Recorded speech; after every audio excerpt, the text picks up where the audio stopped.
High beams. The girl driving the old blue sedan was a senior at the high school. She lived on a farm about 8 miles away and used the car to drive back and forth. She had driven into town that night to see a basketball game. Now she was on her way home. As she pulled away from the school, she noticed a red pickup truck follow her out of the parking lot. A few minutes later, the truck was still behind her. I guess we're going in the same direction, she thought. She began to watch the truck in her mirror. When she changed her speed, the driver in the truck changed his speed.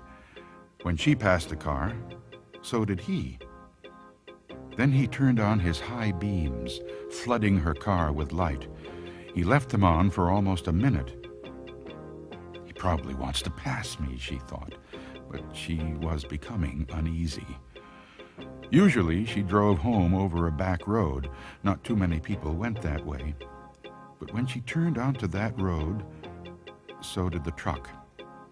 I've got to get away from him, she thought, and she began to drive faster. Then he turned his high beams on again.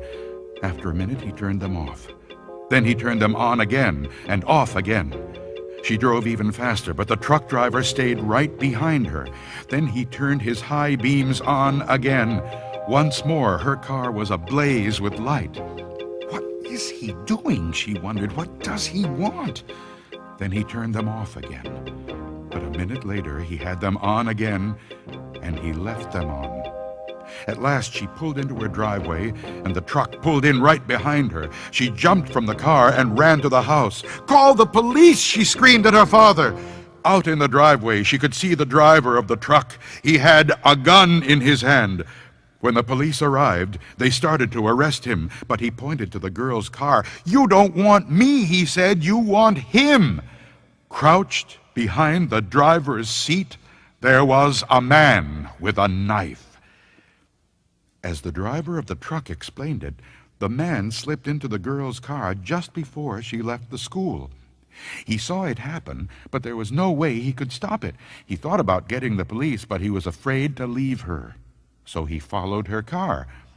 Each time the man in the back seat reached up to overpower her, the driver of the truck turned on his high beams.